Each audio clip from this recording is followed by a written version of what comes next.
Okay, this is a video showing how to change the thickness of the packs that you're going to put in. So basically, depending on the thickness of the pack, you have to adjust these two screws and these two screws. And if you can see, there's these white legs in between, they're on springs.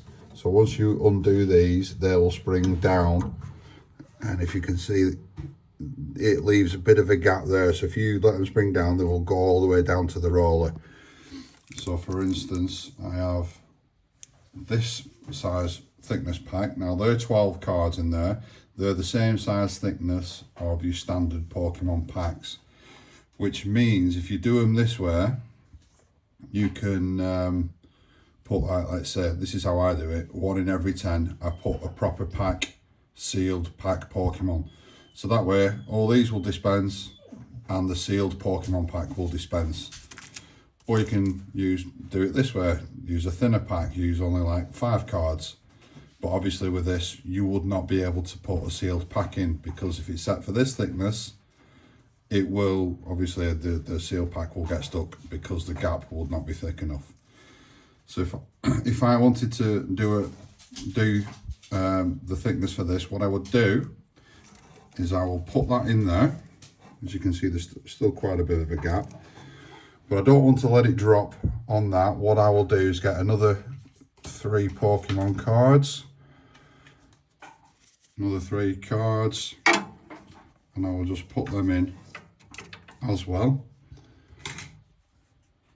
Posi screwdriver, undo bottom, and you'll see this drop in a sec when this is undone.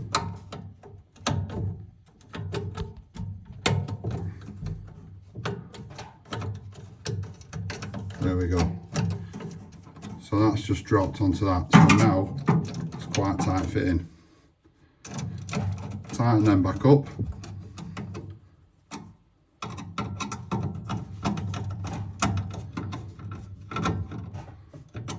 And do the same to the other side.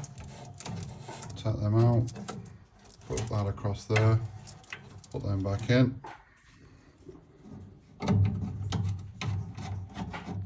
Undo the screws. There we go, that's just dropped.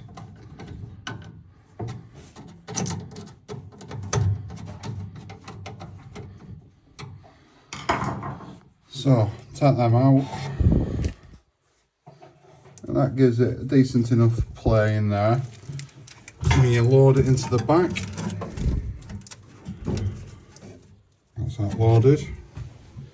£2 coin.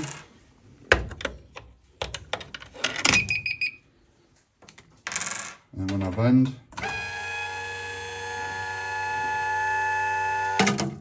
there we go. If that does not bend the first time, it will try again. As you can see, it got a little bit stuck there. Now that tells me that there's still too much gap in that there, because it allowed it to just fall out down to there and the wheels weren't touching at that point. So perhaps I'll put it back in and just use 1 Pokemon card and readjust it. You just mess about with it like that until you get it bob on.